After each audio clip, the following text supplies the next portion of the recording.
أهلا وسهلا بكم في بودكاست منور. Welcome to Minwar Podcast. Today we have a special guest, Teodor Ardeleanu.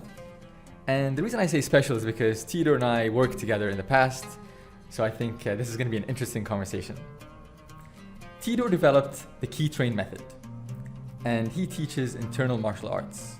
Among the things that he teaches are Tai Chi, Qigong, Bagua, Aikido.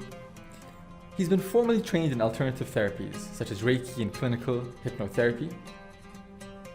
Teodor was born in Bucharest, Romania, and has published several books, which you see here, such as The Key Train Method, Masters of Energy, and Tai Chi, The Path Towards Self-Healing. So Teodor, welcome on our podcast. Thank you very much. It's a pleasure to be here. Excellent. Teodor, I'd like to begin with a question that I think pops up at the forefront of these conversations. The Key Train method, Key. Perhaps many of us have heard that word in different forms, like energy or Chi. And I think the question that comes to mind is, first of all, what is this energy? And second of all, is it real? Or is it something that we perceive in our heads and build worlds and imaginaries around? All right. I think in order to go to the bottom of it, to the word, to the etymology of the word key, I think we should go to the Chinese language. And the Chinese language has in the characters of the written characters, they have a lot of wisdom, knowledge, and history as well. To answer the question directly, Qi is a combination between two characters. The Qi character, the Qi character, is a combination between two characters that are sitting on top of each other. One is the character Qi, which is air, which is also heaven, and the other character that sits under is called Mi, which is rise or earth. So the Qi is a combination, is where the heaven and earth meet. So that's the philosophy behind the character Qi. Now, around this character, there is an entire knowledge, an entire, let's say, philosophy. To answer directly your question, if it's real, I believe it's real. We feel it, we work with it, we live through it. Without Qi, we are not alive. We are just, a body without coherence. So the Qi is what organizes the cells in our body. The Qi is what gives us the life that we experience. Now, when we say it's energy, we have to go back to the word emotion. Emotion means energy in motion. So Qi can be also looked upon as a manifestation of energy through emotions. Emotion, energy in motion. Different ranges of emotions go through our body, and we experience life. We are emotional beings, so we experience life through emotion. Therefore, we experience life through Qi. So I think if we take that a step further, is Qi something, again, like I asked this question because a lot of people put their modern scientific kind of academic, whatever you want to call it, hat, and they say, is it something we can measure? Is it something we can perceive, like, with modern methods? Or again, is it perceptual? Is it something, quote unquote, in our heads? Well, is there anything in our life different than perception? Perception is everything. The way we perceive the world is how the world is. So, is gravity real? We perceive it. We try to understand it, but we don't really know, even now, in this advanced technological age, we don't know how to explain gravity. So in my opinion, which is not a scientific opinion, I am not a scientist, but I do experiment a lot with Qi. I believe gravity and qi are very much related. And the reason I say that is because I think gravity and qi are two concepts that transcend our reality. They come from different dimensions. They are, let's say, measurable in different dimensions and felt in our three-dimensional universe. I remember I was talking to someone about this, and they told me something very interesting along the lines of what you said, reminded me of it. They said that, so you say or you ask, is it in our heads? Is anything not in our heads? Correct, nothing. Even the world you see around you is being perceived in your head. If you really want to dig deep into it, it's all atoms that are coming together, and the atoms are pretty much primarily empty space. So is there really anything? So if you really want to go there, you need to take that, apply it to everything. True. It's if I remember well, it was Archimedes. Archimedes was the one who said, if you give me a fixed point in the universe, I can just move the earth.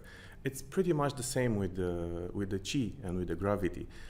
There is really no absolute truth apart from our own absolute truth, our perception. But if I go into the feeling part, if I go into my own perception, and I can also talk on behalf of my students, on behalf of the practitioners that do Qigong and they practice the Qi Train method, I believe that Qi is very, very easy to feel if you give yourself the time and the silence for enough time to perceive it. So I'll give you an example. When you place your hand on your liver, for example, right? Which is on our right side. Yeah, on the right side. You can feel different sensations. So there are different scenarios. One scenario is that your hand will feel warmth on your body, right? Or when you put your hand on your liver, you could feel warmth coming from your body to your hand. Or there is simply no sensation. When there is no sensation, there is no transfer of energy between your palm and your liver. Now, through exercises of breathing, movement, meditation, and in Qigong, what we do, we use stances to activate certain meridians and certain organs. When you do it long enough, you can change, you can reverse what you feel. For example, let's say if your liver is not energized and you want to detoxify your liver and then work on your liver, you can work, for example, for half an hour on your liver. And then when you put your hand again on your liver, you will feel a strong energy coming from your body to your hand. And that is, I would say, the proof that you can energize different parts of your body and you can feel it. So yes, it is true. I think the Western medicine comes very close right now to the Eastern medicine.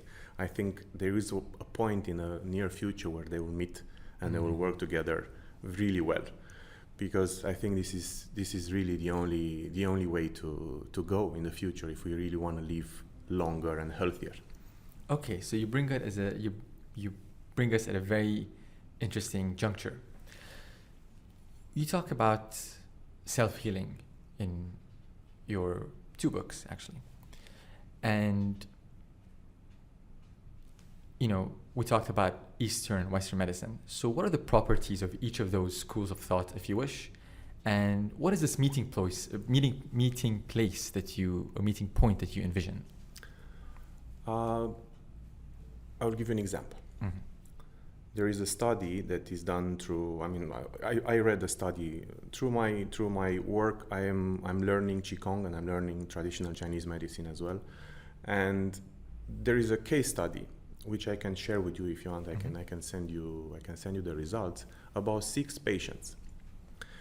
And the 6 patients have problems with their stomach. So they go to a Western medicine hospital and they are all diagnosed exactly the same, based on what is the existing pattern. So that is a static diagnosis, which is done according to the Western medicine.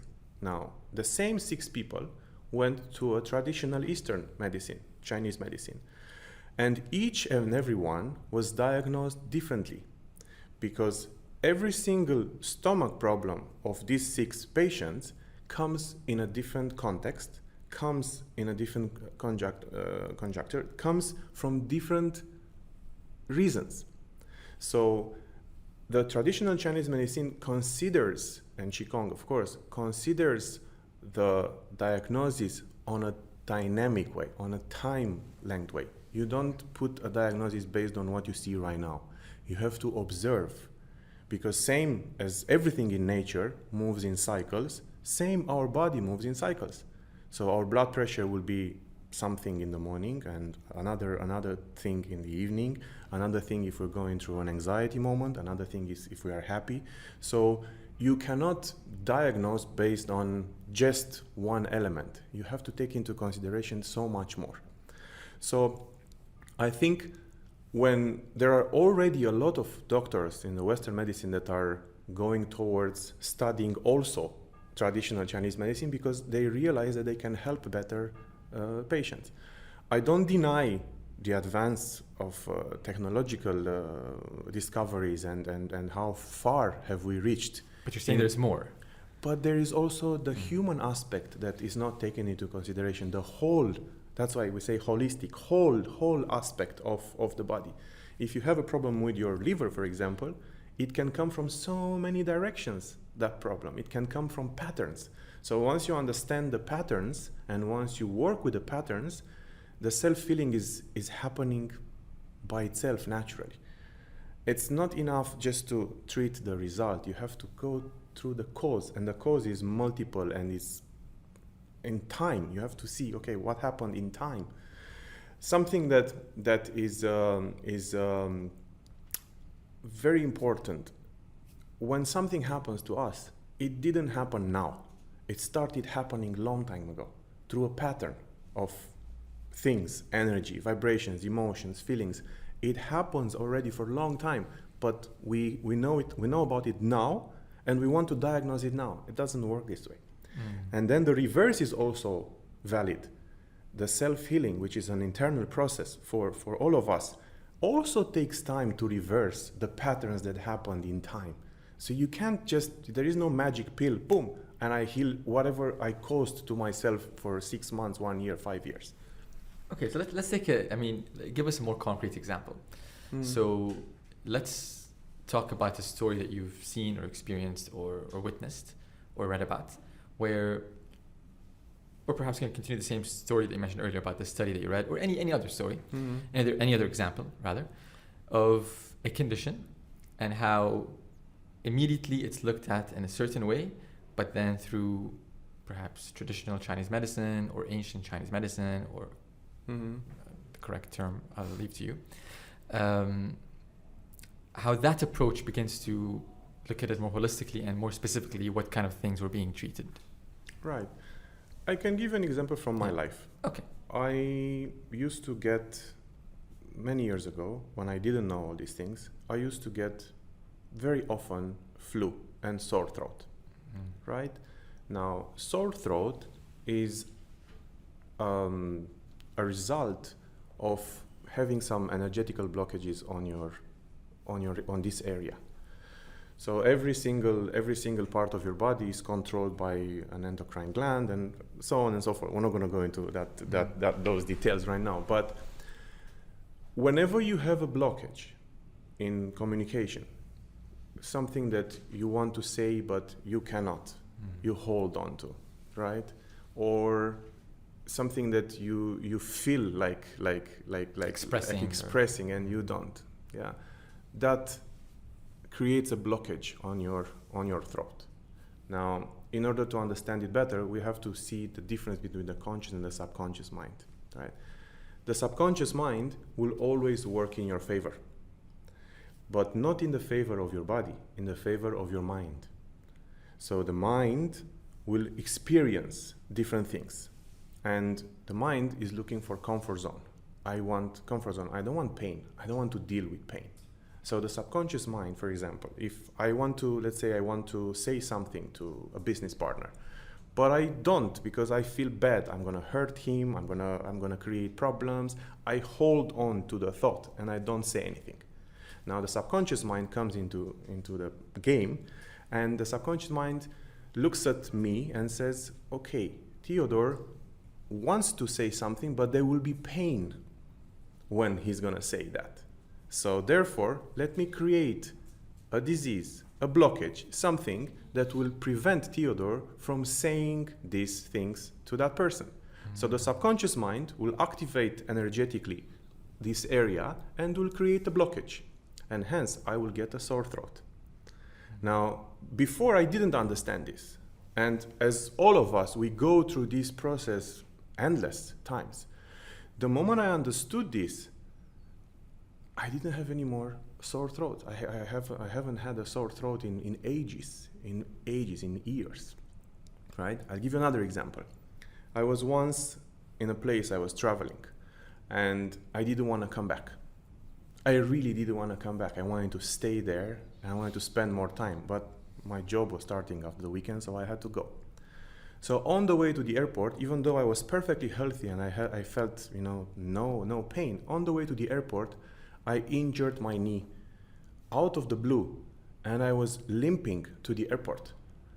And then it happens that I was studying these things, the connection between the mind and the body, and I realized that I didn't injure myself for no reason. Actually, my subconscious mind wanted to help me not to leave.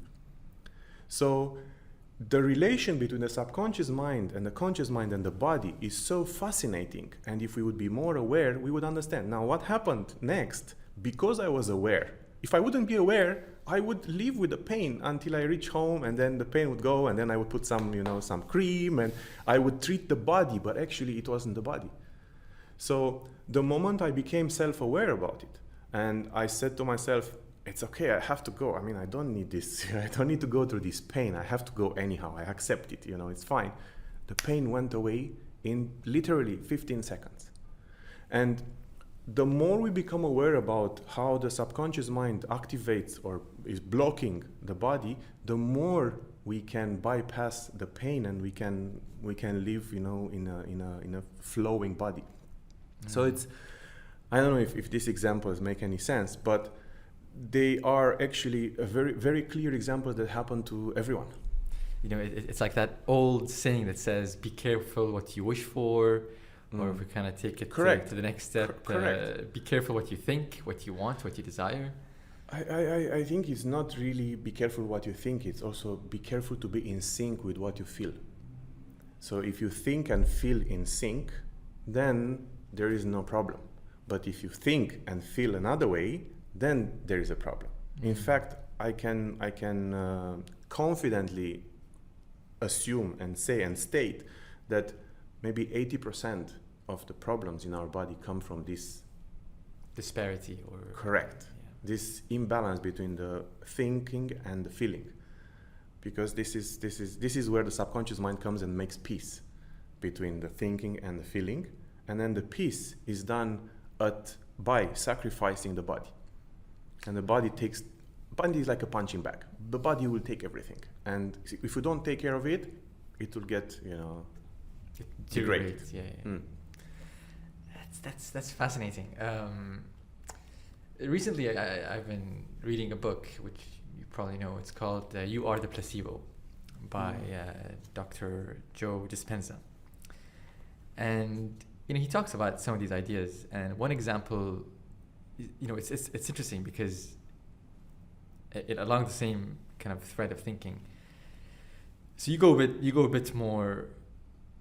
You analyze the condition a bit more, but he talks about it in more Western, like scientific quote unquote terms, but essentially the same conclusion. How really, if you desire something, your body will help you get there, especially if you're conscious of it, especially if you are aware of it and you give it meaning and so on and so forth. He gives countless examples, but and then these are examples that we actually perhaps have read or come across, but when it's outlined in front of you in an integrated and in a sequential and in a kind of whole way, it makes more sense. So the placebo is essentially, as we all know, is like you for example give a patient a medication. The patient thinks this is some sort of concoction, some sort of chemically whatever created medication. But in reality, it could be sugar, or it could be water or salt, whatever. This is just like a fake thing. But the patient in his mind thinks that this is medication, and you boost this medication. This is the best thing ever. Yeah. Your headache will be gone in like 10 minutes. Lo and behold, the patient will take sugar, not knowing it's sugar, but because they've believed in it, the mind begins inducing and creating certain, hormones or chemicals, whatever, from the body, and the body heals itself. In your case, you're saying, well, no need for any tricks if you're aware. And obviously, the book talks about, let's bring you to awareness about these things. Yeah.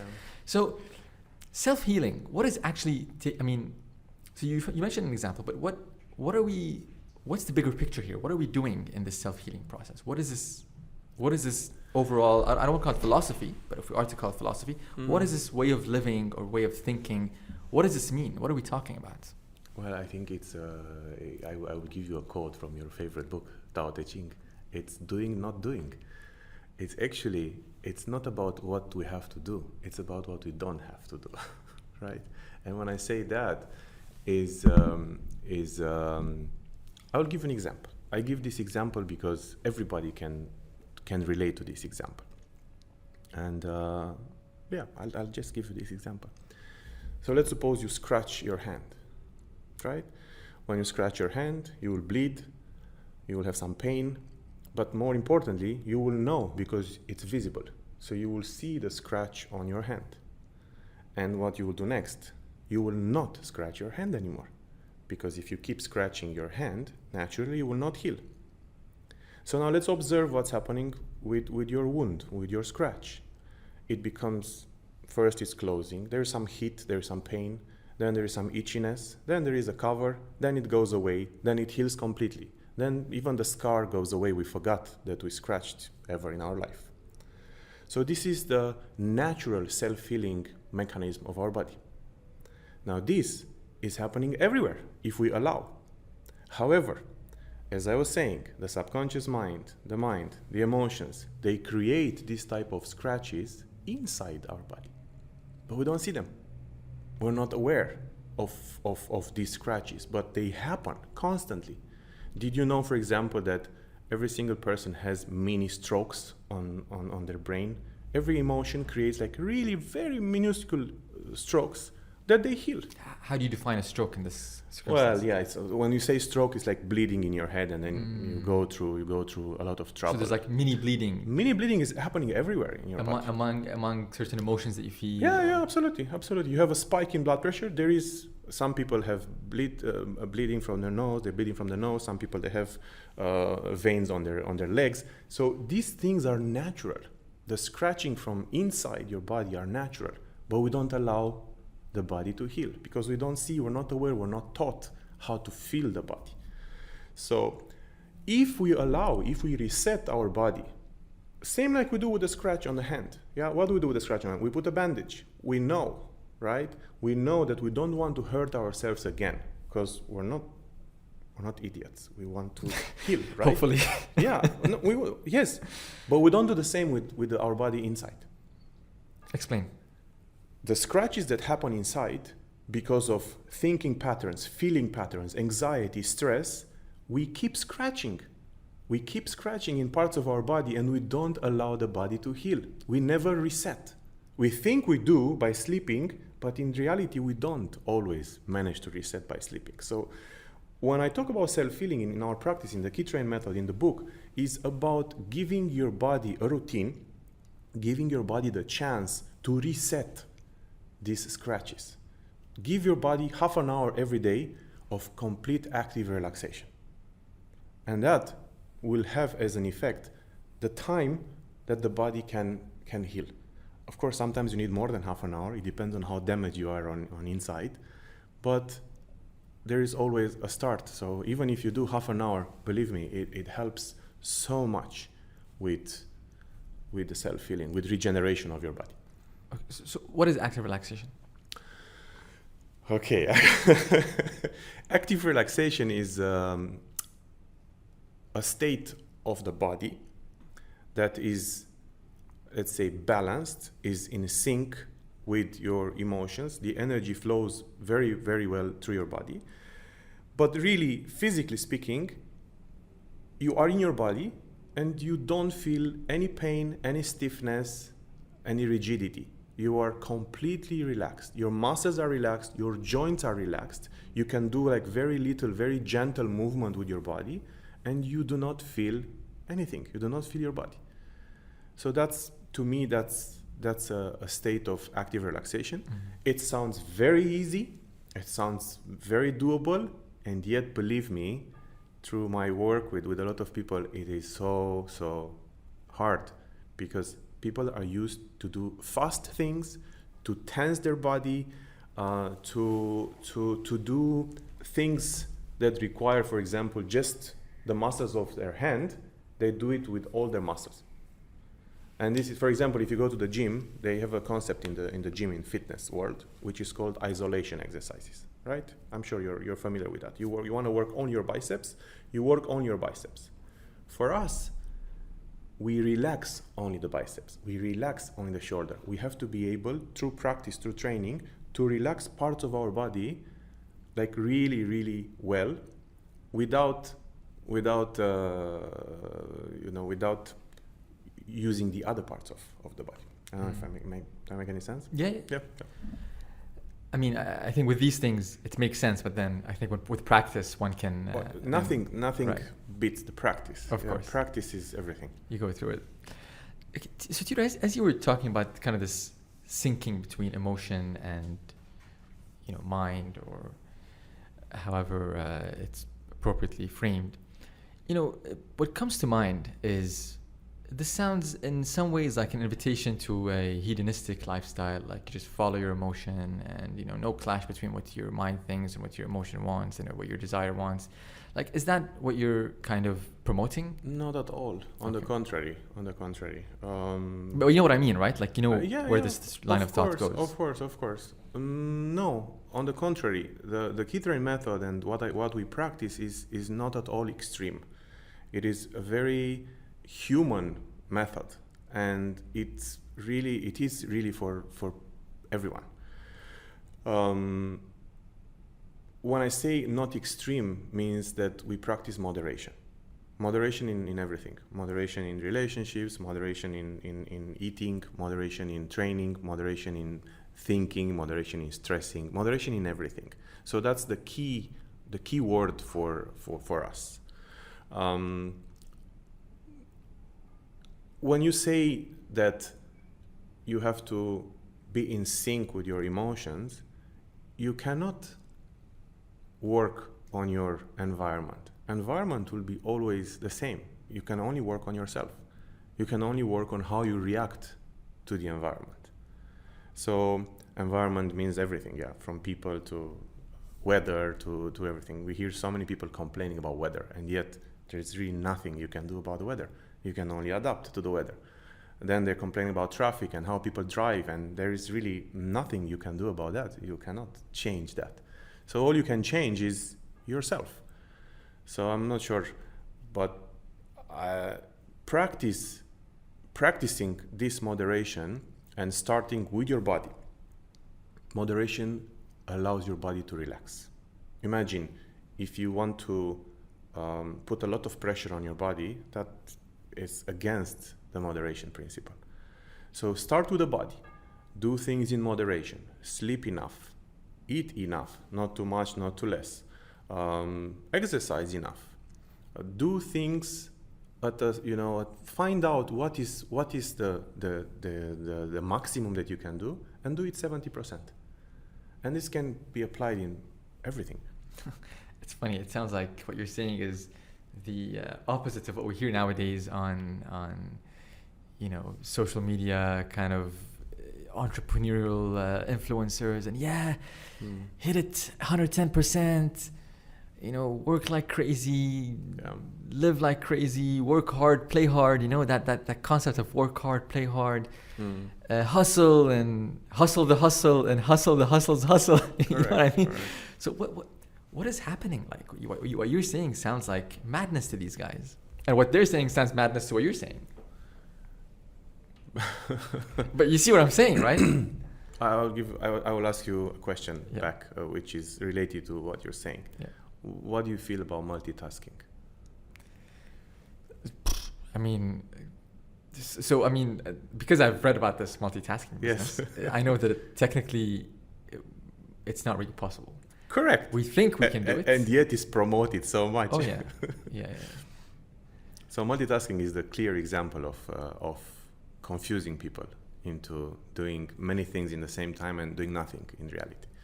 Multitasking is something that in a corporate world you take pride on. You are proud to multitask and do 20 projects in the same time, but in reality it's never going to happen because we only have the capability of thinking one thought at a time. So I think that maybe relates more to right. that answers the question. Yes. So generally speaking, I mean, this fast-paced world that we live in, you talk a lot about slowing down. Mm-hmm. What does the fast-paced world do to us? And then inversely, what does slowing down do to us? I think a fast-paced life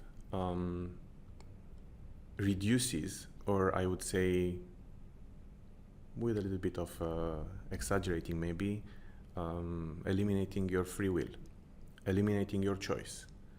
You have no choice. Think about a Formula 1 car driving with 260 kilometers per hour. If you want to turn left or right, it's going to be literally impossible. So the faster we move in our life, the less decisions we can make which are belonging to us and not to the habits that we are in. So once you establish a habit of life and you're on a fast-paced life, it's very hard to change your habit. So that's why many people go through moments of catharsis, for example. And when there is a catharsis moment, it's a slowing down of pace because you cannot do the things that you were doing before. I'll give you an example. 2020, I was just Corona was just slowing down, and I reopened my school, and I had a lot of workshops, and I was very enthusiastic to restart everything. And then I broke my leg. And I was in a moment where I was really, really fit. So I broke my leg and I had a surgery. I had to fix my Achilles tendon. And I got stuck for 2 months in bed without moving with crutches. I mean, I literally could not do anything. I couldn't drive. I couldn't go anywhere. And it was a moment of reflection. And it was a moment that allowed me to take the time to finish a project that I was never finishing, my book. So the key train method I finished in bed with my broken leg. It was almost done, but I never had the chance, the willingness, and I didn't assign the time and the energy to finish it. So that was a moment where I realized, wait a minute, I need to change, I need to shift my energy, my focus into something else. When we are in a fast-paced life, it's very hard to change your habits, to change your lifestyle, to change something in your life. It's really hard. And I think many people can relate to this. I have so many people that want to come and practice. And then about 60 to 70% of them, they message me and they say, oh, but I don't have time. Oh, but I don't have, I'm working, I'm traveling, I'm there, I'm doing this. So they try, and it's not about the practice, it's about doing something they want. So you don't do things that you want, you do things that you have to do when you're in a fast-paced life. I think that's... I'm just taking a moment to think about what you just said in a slow way. Okay. But yeah, you're right. I mean, when I like the way you started this by saying you lose your free will because you're kind of just, the way we say it sometimes, you go with the flow, but that's not really going with the flow. That's being driven by whatever is happening, by whatever course you set yourself on, and that's just going on and on and on. Or worse, by a course that you are set on by others. Because once you are in a system and once you have to do and abide by the system's rules and regulations and laws, most of them unwritten, the social constraints, the family constraints, the work constraints, then it's literally impossible to get out of it. And you end up very late in life thinking, oh my God, what have I done? So slowing down gives you the chance to reassess. Yeah. One of the things that I'm doing with my clients, my students, I have a program called the transformation program. So I don't work on one session, I work on 1 month. Take it or leave it. You want to work with me? We work a minimum of 1 month. And the first thing that I do as a practice with them, I force them in a nice way to write their bucket list, to write their wish list, to go back to their childhood, to see what instrument they wanted to play when they were a child and they didn't do it so far. What place they wanted to visit and they didn't visit, and they stopped dreaming, they stopped thinking, they stopped desiring things. So I asked them to write a list, which is called the bucket list. Yeah. What do you think that you want to do before you kick the bucket, right? Like there's a movie with Jack Nicholson. And I asked them to write this, and this by itself is related to what you were just mentioning about Joe Dispenza and placebo effect, because this sets them on a different course, on the course of desire, on the course of true self, on the course of things that they want to do. And then everything changes, because of course, how many times we really think, like we wake up in the morning and we think, okay, I really want to do this, I really want to do this. No, we wake up and we say, what do we have to do today? So we miss the big picture. A fast-paced life, you're missing the big picture. A slow-paced life may bring you back, it's not guaranteed, but may bring you back to the big picture.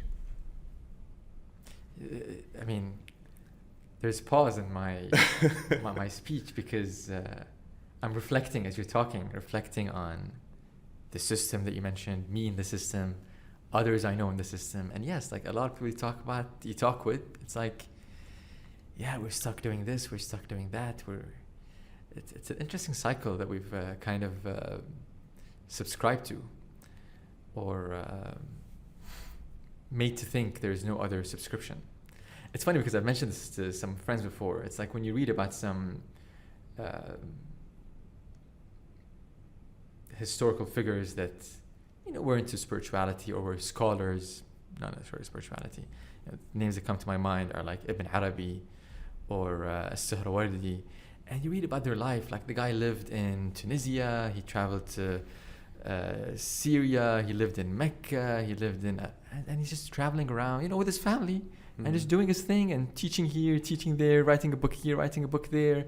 Sihrawardi, same thing, moving here, moving there, and others. And I'm thinking,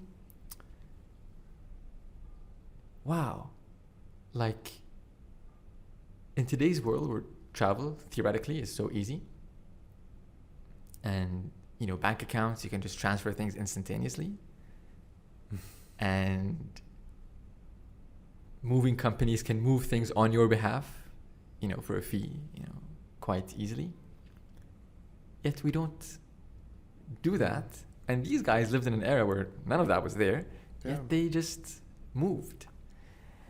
And perhaps, as you said, is that there's a system that we're kind of just moving through the motions through. So let's touch a bit more on what you said, that you can transform your life. One of the things I was reading and looking into recently is neuroplasticity. This idea that when you intend something, not only is it perceptual, not only is it like quote unquote psychological, but that there's something actually changing in your brain, that your brain's dynamics change. What is this neuroplasticity that we're talking about? What is this kind of, I don't want to say new, but kind of somewhat new concept that is, or perhaps re-emerging, or being redefined, or being uncovered, rediscovered? Right. I have to start by sharing with you my first experience as a Tai Chi practitioner. Excellent. Because it's very much related to this, but it took me about 10 years to understand. So in 2008, I moved to Bahrain, and I was a practitioner of Aikido. And I looked for an Aikido dojo and couldn't find it. And, there is no coincidence in life. I checked in a residential apartment suite building in Jufair, and crossed the street, there was a Tai Chi studio. Very convenient. I couldn't have not gone. So I went there and I asked for an Aikido dojo because I wanted to continue my practice. And the Tai Chi teacher, who became my first teacher in Tai Chi, Shaonian Bates Laoshi, she sold me very well the Tai Chi. And she said, well, I don't know any dojo of Aikido, but I can help you find it. But I can assure you, and she put the seed in my mind, I can assure you that if you practice Tai Chi, your Aikido will improve. And then I left, and then she said, why don't you come and try a class? And because the seed was with me and it was across the street and I was missing my practice, I said, okay, instead of doing Aikido, maybe I will do Tai Chi, even though I didn't know much about it. I was just, I knew from the movies, but I never experienced it. And I was doing other things faster. And it was way too convenient to say no. It was right across the street. It was very convenient, convenient. And because I'm a very dedicated practitioner, and I when I do something, I do it. I think you know that. Right. You know me by now. Right. I do it with all my heart, with all my time, with all my energy. When I do, I immerse myself in it. So I went there and I said, okay, I'm not gonna take a class. I'm gonna take 1 month. I was the same at that time too. I said, I'm gonna sign up for 1 month for all the classes. I can come whenever I am available. And so I literally started going morning and evening, every day, for 1 month. But something very interesting happened. In the first sessions of Tai Chi, we were practicing something called cloudy hands, which I looked into it very much later on, and I practice and I teach it right now. So in this exercise, in the cloudy hands and in very short routines of Tai Chi, there is magic happening to you. You forget about everything. So even though I was in the midst of opening a hotel at that time, and I was like really busy hiring a big team, and had a lot of stress on my mind, half an hour in the class, my mind would go blank. Same like when you're sleeping, same like when you're doing something like really relaxing, it was like a trance. And I didn't understand it. It was like just magical. I just lived with it. And I said, okay, this is something that I really want to consider doing it on a long term, because it has an effect on me. I do not understand it, but I feel it. And I continued until now. I practice every day. But then, years later, at that time, there was no neuroplasticity. Nobody talked about neuroplasticity 14 years ago, right, in 2008. Neuroplasticity, the book that I think appeared, about 6-7 years ago. I'm not sure exactly, but there is a book. It's recent. Yeah, it's recent. So same neuroplasticity and epigenetics, very recent sciences. And when I did a workshop, and I co-facilitated a workshop with somebody who talked about neuroplasticity, and when she explained the neuroplasticity, I realized that the practice of Tai Chi and Qigong are based on neuroplasticity. So what happens? Every single thought that we have creates a neural pathway in our bodies. Of course, in the brain, but not only in the brain, everywhere. Yeah. So a certain wire is lit, right? Okay. Now, when we have persistent thoughts, this will be always lit, correct? With the practice, which is, what is the practice? It's very simple. It's like a brain gym. You activate the left side of the brain and the right side of the brain simultaneously while you're holding your center. So this does what? This balances energetically your left and your right side of your body. Not the brain only, but the body in general. Yeah. So this is something that allows you to shut off those neural pathways. And it really happened. I mean, it really happened. It's not really easy to explain, but if you practice for half an hour only, without being into Tai Chi for many years, you just practice certain exercises, but you practice them, correctly, this happens. So you can let go of any thought, of any emotion, just by using your body. You don't have to do anything else. Just use your body and do that. And it's honestly, it's fascinating. So then I started to look more into it, and you can bring certain thoughts that bother you and use body movement, very slow body movement, to let go of it.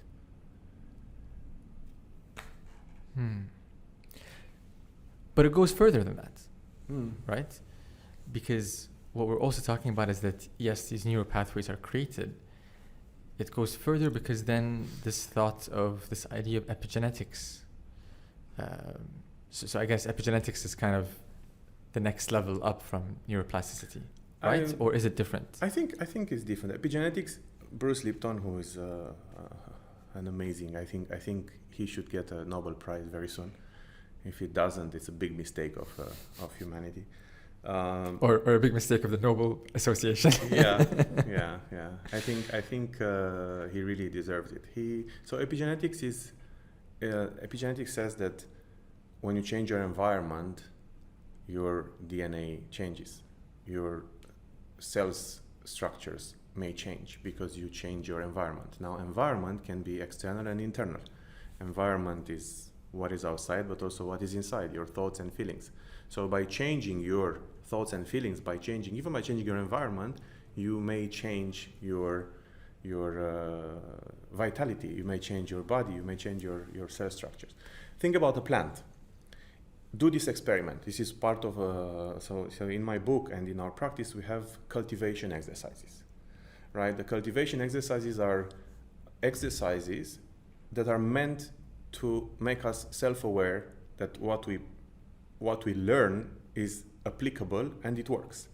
So take a plant, any plant, a live plant, not plastic, a live plant, and move it around in your house. Put it here one day, put it there 3 days, put it somewhere there, and see how the plant reacts. It's the same with us. Where we go, we reset our energies. Who we meet resets our energies. So sometimes it's enough just to stay in the proximity of a person and your entire physiology changes just by being in the proximity of someone. You're going to a place, you're changing. Yesterday I went to Riyadh and I was driving. I came from Riyadh to Bahrain. So I was driving for almost 5 hours, seeing only yellow, only the desert. And then I reached the border and I saw blue. My body changed, my feelings in my body changed completely from yellow to blue. And it's something that I'm sure many people that drive, they experience, especially the ones that are looking outside, not reading or watching a movie. But it says a lot. It says a lot of how we change.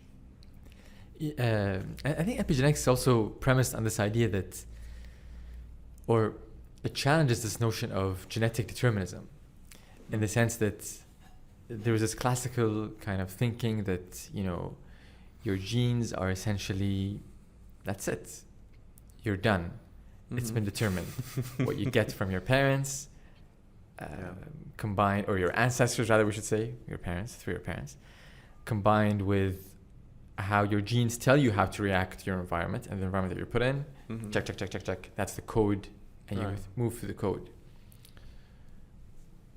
which is how we humans design and understand machines. Mm-hmm.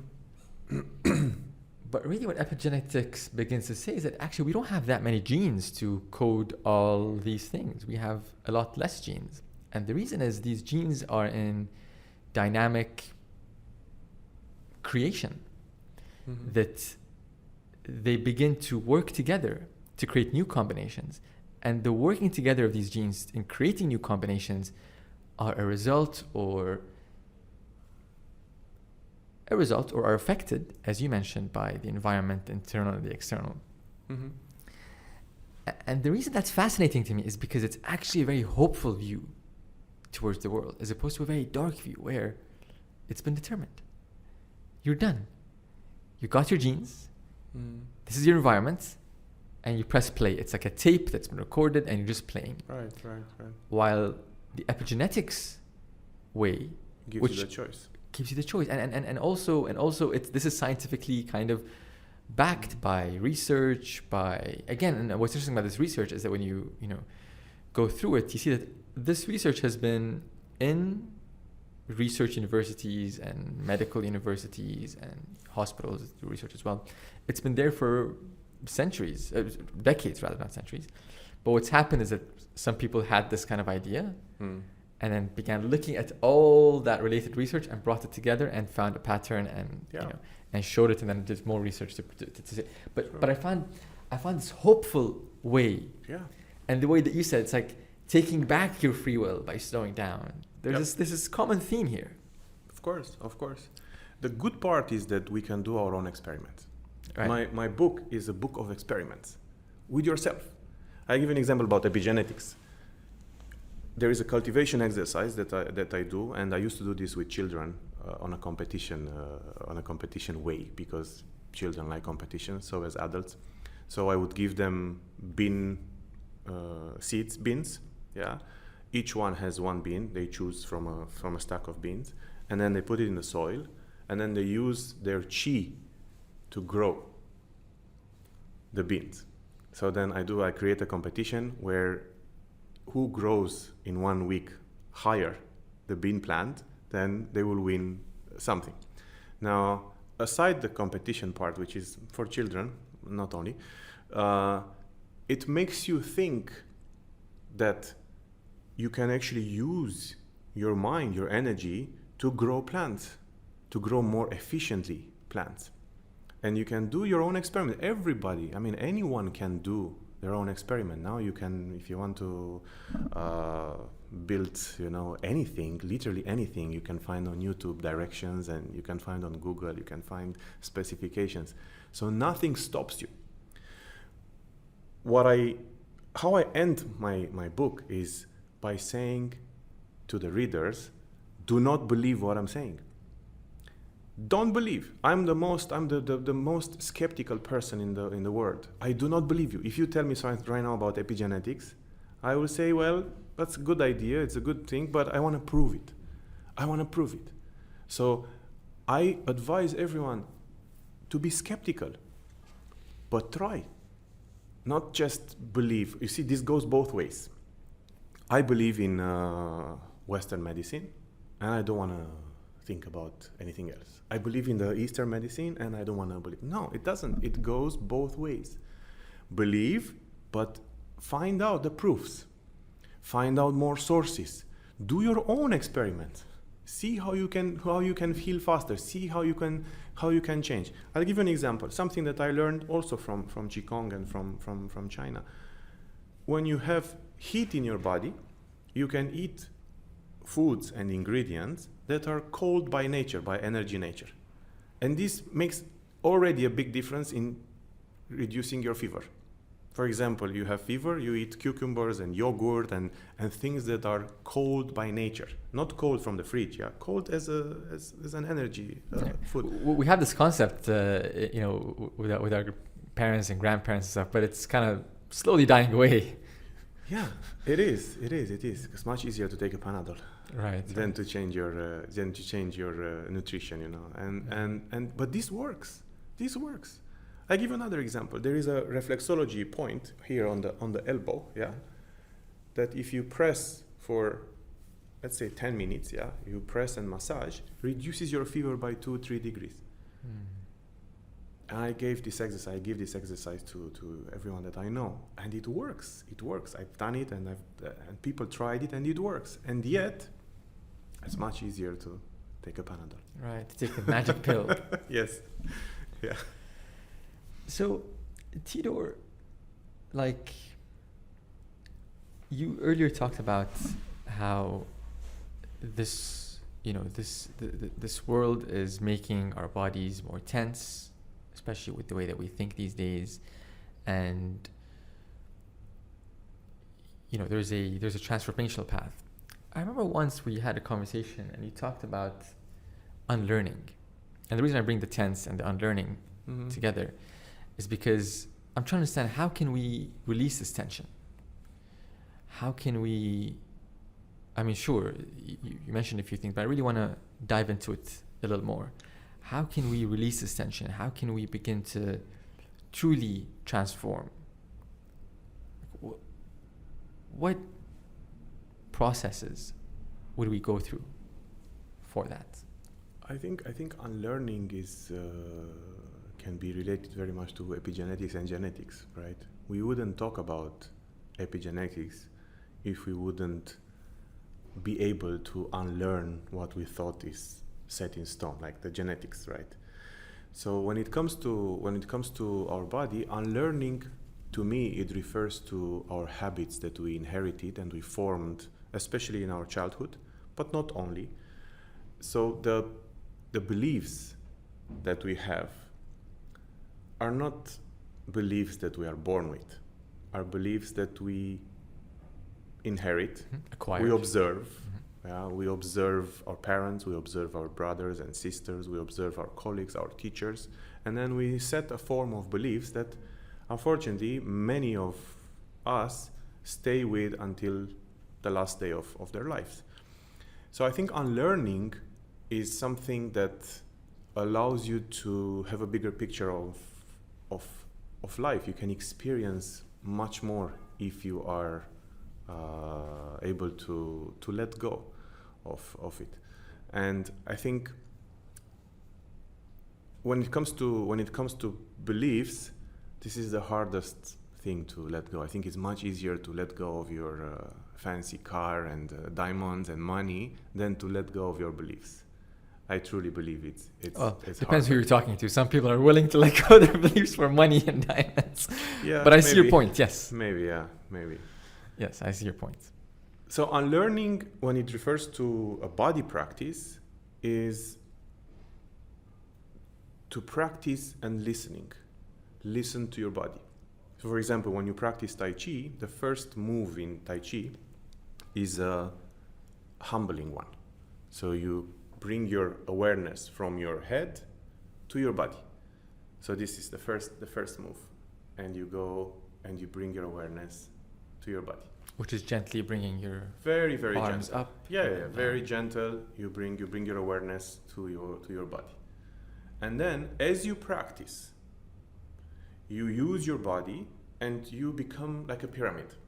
So the first time the pyramid is pointing up, so you are in your mind. Then you turn the pyramid down, so come to your body. And then as you start practicing, the pyramid starts moving left, right, up, down, wherever your body is focused. So when you practice this with your body, then your mind starts to listen to the body. And I think this is one of the key things of unlearning, listening to your body. Mm-hmm. Your body knows much more than you think. Because your body is there. It's your body experiencing is one of the most intelligent tools that we have, and yet we don't listen to the body. Interesting. If we listen more to the body, we are already wiser than everybody around. And so that begins to that listening to the body, that move from the mind to the body, begins to, what you're trying to say, begins to transcend any of our thoughts or ideas or beliefs, that this is what's real now, and you begin to grow from that. Is that what you're hinting towards? More or less. Maybe I can give another example. Yeah. The difference between cravings and addictions. Yeah. Cravings are of the mind. Addictions are of the mind. Cravings are of the body.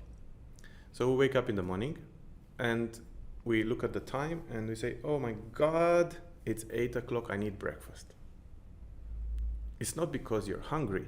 It's not because you want to eat because you're hungry, because you need sustenance. It's because of your mind telling you, everybody else having breakfast at 8 o'clock, we have to have breakfast.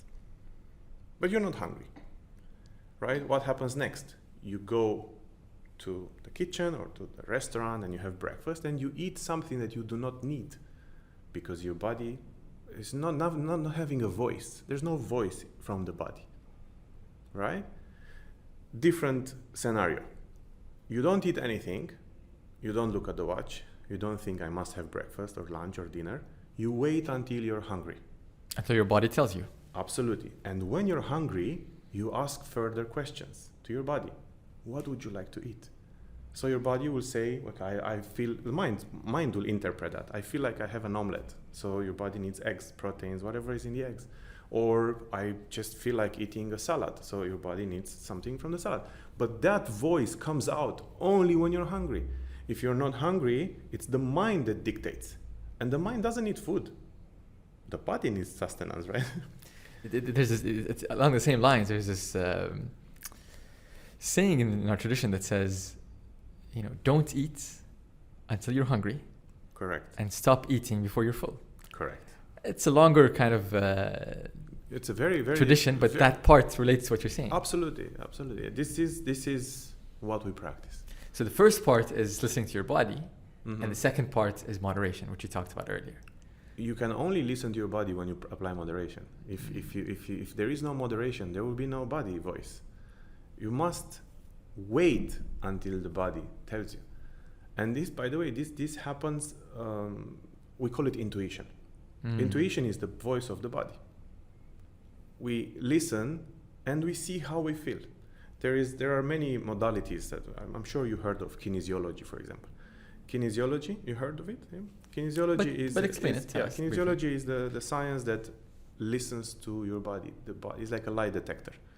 So you ask a question, and then you see the tension in the body, the tension in the muscles, and you see how your body reacts. So you use your body, you ask your body through using the muscle testing. Now, this is a great technique that allows you to have the voice of your body heard. Interesting. Teodor, so one thing that is a big disparity between how ancient thinking is and modern thinking. And the reason I bring this up is because, like we've talked about, we're all kind of we've subscribed to this way, but we're not really sure what we've subscribed to. And whether the funny thing is that we've subscribed to this way of life. We're not sure what we've subscribed to. And we see its effects on our bodies and the health of those around us continuously. Yet we also think there's no other way. That's the part that scares me. One of the main features of this way of life is scarcity versus abundance. Right? Need I say more? But the question rises that we're always driven to think that there's scarcity, that there's not enough. While when you go to ancient thinking, I call it ancient because these things are thousands of years old and they cross boundaries. When I go to, for example, the Muslim kind of opening chapter of the Quran, first of all, you talk about a God that is ever expansive, ever omniscient and omnipresent and all that. But then it says, praise be to God, or Alhamdulillah Rabbil Alameen, the Lord of the universes. And the reason that's so empowering is because there's this endless abundance, endless expanse. And you are at the present of the endless. While the modern world is all about limits and limitations and scarcity. And things not being enough and things not being sufficient, and you need to keep pushing and tugging. But this abundance is not just physical, it's psychological, it's neurological, it's everything. What are your thoughts on this? I think we are in a society that is driven by being in a comfort zone. Comfort zone, yeah. And I think that's what is making people sick I think that's what is making people feeling not that great. And I think it's an induced idea that we must be in the comfort zone at all times. What's happening right now in the world with the energy crisis and for example, in very civilized countries like UK and Switzerland and France, they're talking about putting limitations into the hot water and electricity and heat and so on. And people are going crazy about it. How this is possible to have no heat, to have no electricity, to have, they just go crazy because their comfort zone is threatened. And if you look at people around us, taking them out of their comfort zone is the biggest injury that you can create to them. And that says quite a lot. I think that going out of your comfort zone allows you to become more adaptable, fearless. It allows you to see the world in a completely different way.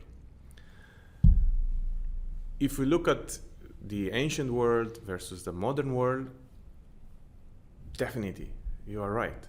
You're right. There are differences in the setup of the world. However, even at that time, thinking about the Roman Empire, in the Roman Empire, there were people that had abundance and there were people that had nothing. If you look at a kid that has everything and you see he's not very healthy, there are so many kids with diabetes. They have access to everything. They have their credit card, they have their smartphone, they go and they eat in McDonald's every day, they have everything. And then you look at a poor kid that doesn't have access to all this and is thin, fit, playing football every day and very healthy. And yes, he's going hungry from time to time. And yes, he doesn't have the same amount of clothes and shoes and accessories and smartphones, but he's healthier. So the reason I give these two examples is because at the end is also a choice. We have to unlearn the fact that the comfort zone is not something that we cannot live without. Do I answer your question? And the example of the two kids you gave is actually, it's interesting how some of the countries with the highest, GDPs per capita and all that, also have some of the highest rates of obesity. Of course. And such related diseases. And in some ways,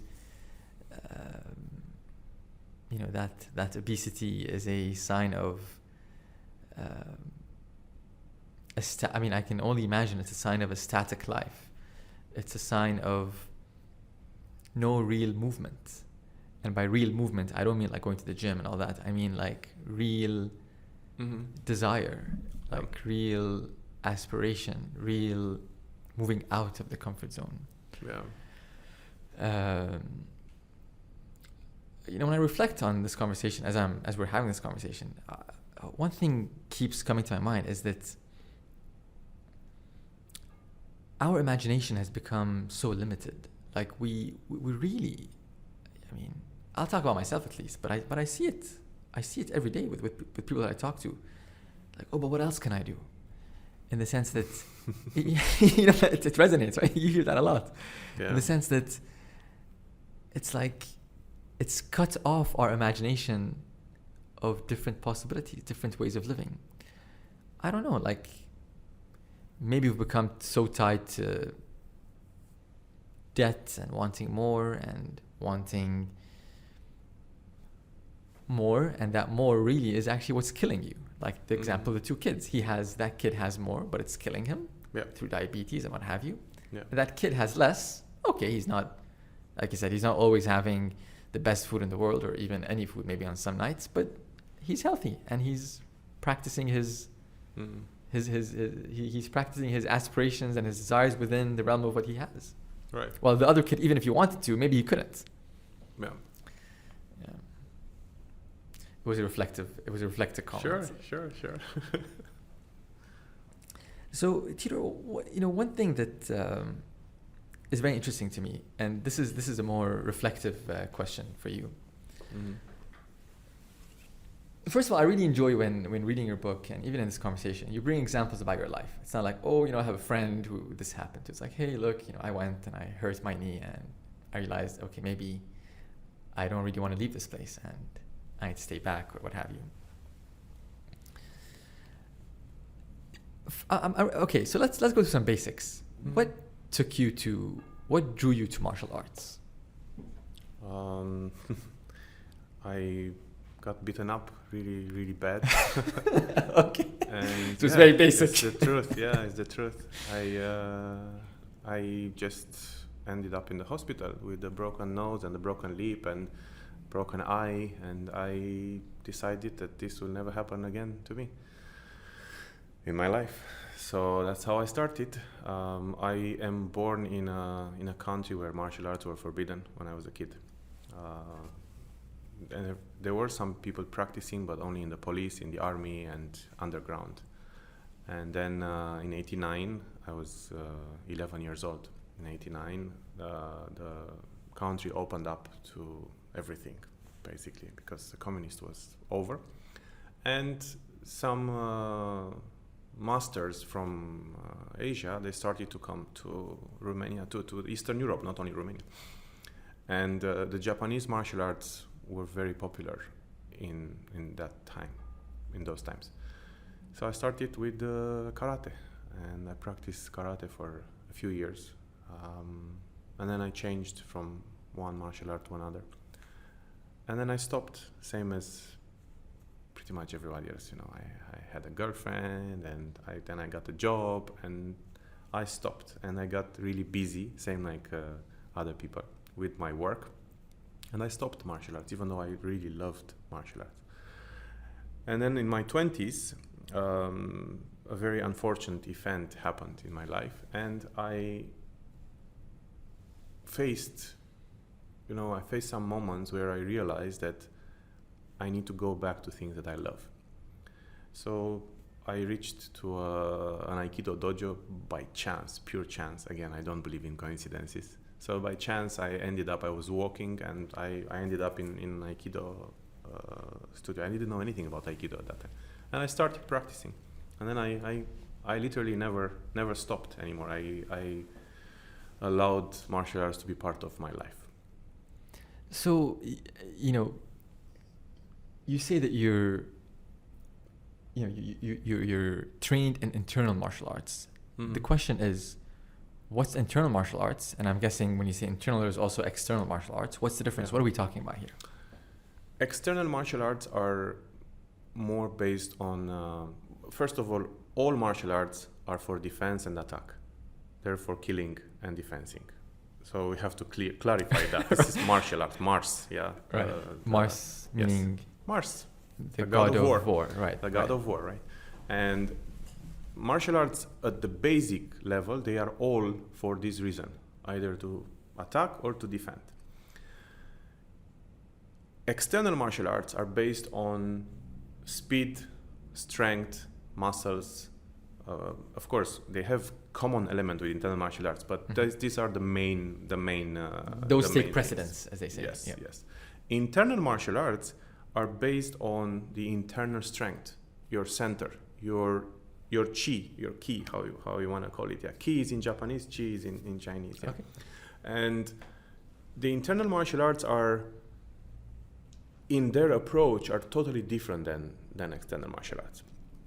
Now, throughout the practice of internal martial arts, the ancient masters, they realized that there is an element for health while they were practicing. Internal martial arts. Internal martial arts, yeah.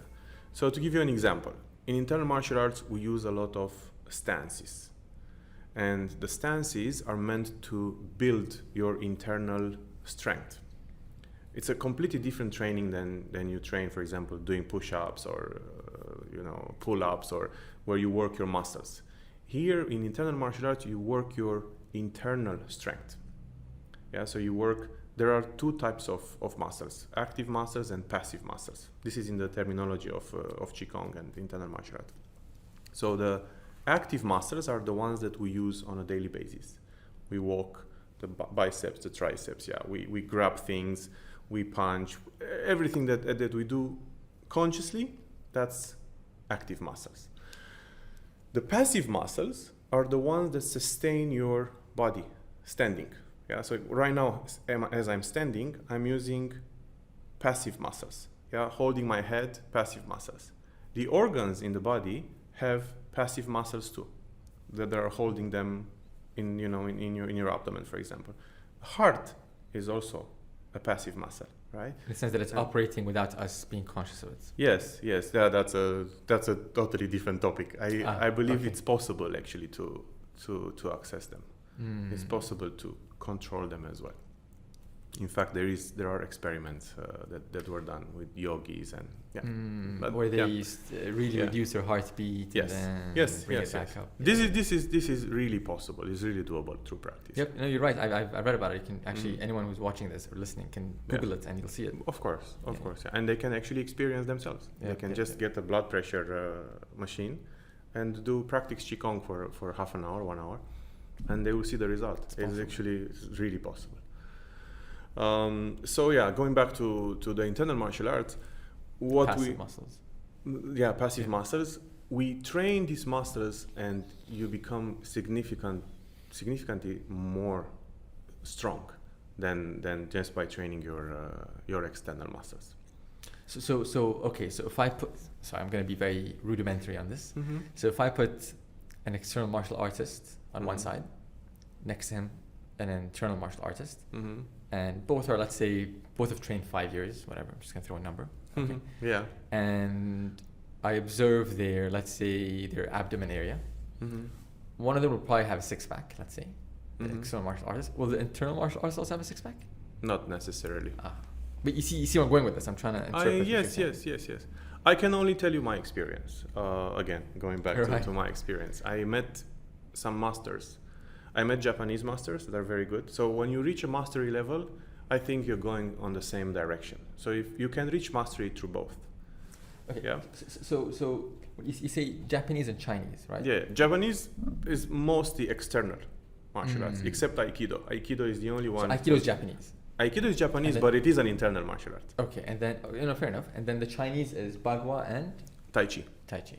And there is also another one called Xing Yi. I'm not practicing Xing Yi. And Qigong, what's that? Qigong is not a martial art. Qigong is a health practice. I see. Yeah.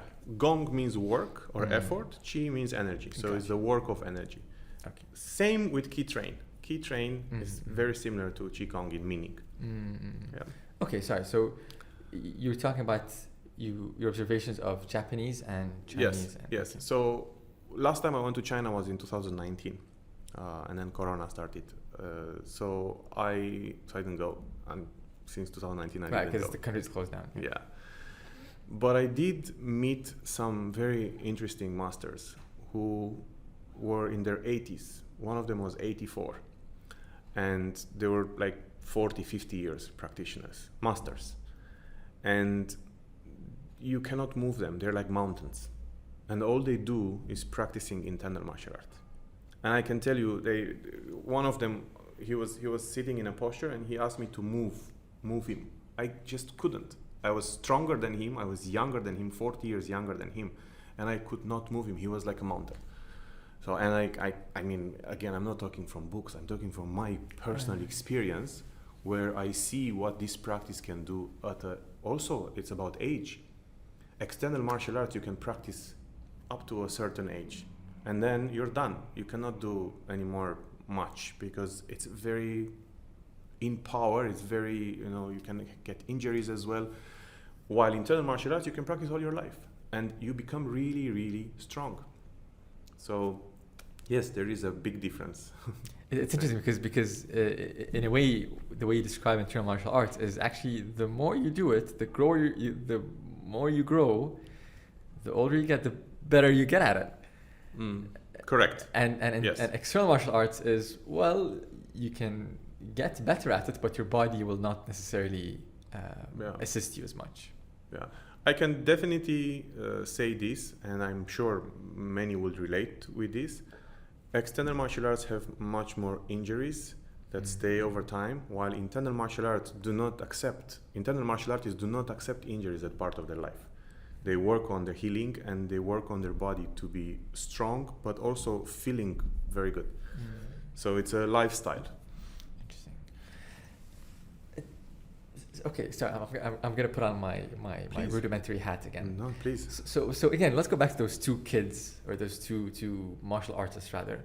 One that's doing, let's say, karate, and one that's doing, let's say, aikido, since they're both Japanese origin, right? Yeah. If they're to have a fight. You watched there was a the classic National question. Geographic documentary. Is there? There was a guy who was bringing Buddhist monks, Shaolin monks against Aikido against karate, and so I think it's not very easy to measure, because they're not. For example, Aikido is not a complete martial art, so you can't really. The purpose of Aikido is not necessarily self-defense and fighting. I think there are things that in a traditional way they are not taught, and it's not very easy to compete with the martial art against each other. If we're talking about efficiency, I personally think Sanda and Kung Fu are the most efficient at a mastery level. I really think they're really efficient. That's my personal opinion. I never heard of Sanda. What's that? It's Chinese boxing. Okay, so it's purely punches and throws and kicks. Okay. So kicks as well. Yeah, it's a full practice. Never heard of it, but there's just so many. Yeah, there are. Ways. It's amazing. There are. Yeah. The ones that we know are karate, kung fu, Muay Thai, Aikido. To some extent, and so on. So, going further along the martial arts, external or internal, what do martial arts bring to one's life? Discipline, self-discipline. The internal martial arts specifically, they bring you strength.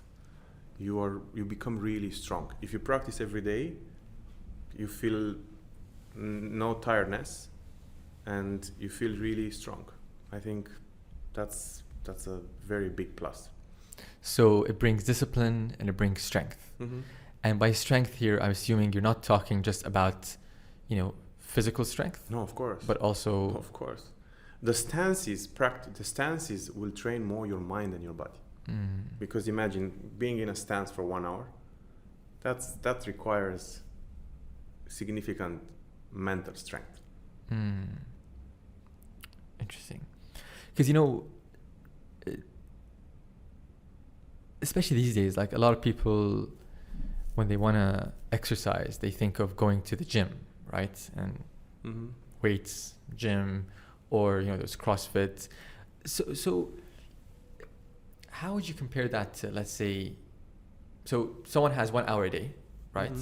And they have a choice. I go to the gym, or maybe something like CrossFit, which is a bit different. It depends what's the purpose. And there's martial arts. If their purpose is to look good and have muscles, then definitely they can go to the gym. If their purpose is to feel good, I would do a combination between both. I do cycling almost every day. I cycle 7 kilometers every day. I do swimming. I do some external training too. So I'm not purely doing internal. I do push-ups sometimes. I like to exercise. I play football. So I like all kinds of movement. But if you think about the yin and yang, yin is stances, building strength internally. Yang is movement and fitness. I think someone who really loves themselves, they should do a combination of both.